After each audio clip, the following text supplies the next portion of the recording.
অস্ত্র চুক্তি ভঙ্গ করে ইসরায়েল তাদের রাষ্ট্র কাঠামো তৈরি করেছিল। অস্ত্র চুক্তি ভঙ্গ করে প্যালেস্টাইনিদেরকে স্বীকৃতি দেওয়া হয়নি।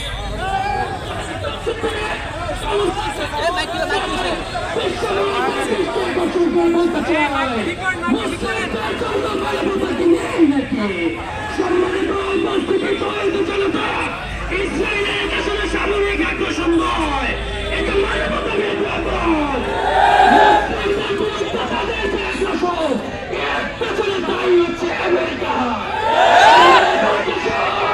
সকল কুফর শক্তিদেরকে শেয়ার করে বলতে চাই, আর কোন আমাদের প্রধান কিবলা, আমাদের হাতে গুরুত্বপূর্ণ জায়গা, আপনার মুসলিম বিশ্ব আমাদের শেষ রক্তবিন্দু দিয়ে হল আর তো চেয়েছেন গুরুত্ব দেবে ইনশাআল্লাহ।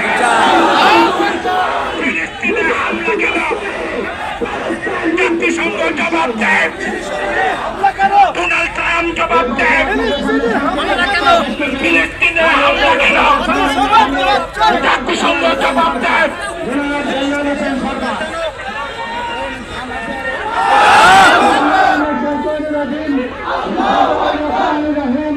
সম্মানিত তৌহিদি জনতা, আসসালামু আলাইকুম ওয়া রাহমাতুল্লাহ।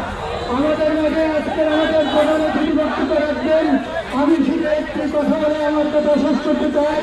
সম্মানিত তৌহিদি জনতা, ইসরায়েল ফিলিস্তিনিদেরকে নিঃশ্বাস করে দিচ্ছে, পূর্বভাবে আমাদের দেশীয় আমাদের পার্শ্ববর্তী দেশ এরকম ষড়যন্ত্র করছে। ইসরায়েলের মতো বানাতে চাই, এজন্য আপনাদেরকে আহ্বান জানালাম, তাদের সকল ষড়যন্ত্রকে নস্যাৎ করে দেওয়ার জন্য আমাদেরকে ঐক্যবদ্ধ হয়ে থাকতে হবে। আসসালামু আলাইকুম ওয়া রাহমাতুল্লাহি ওয়া বারাকাতুহু। এই পর্যায়ে আপনাদের সামনে সংক্ষিপ্ত বক্তব্য পেশ করবেন কালিয়াকৈর পৌরসভার সংগ্রামী আমির ইয়াসিন আলী মৃধা।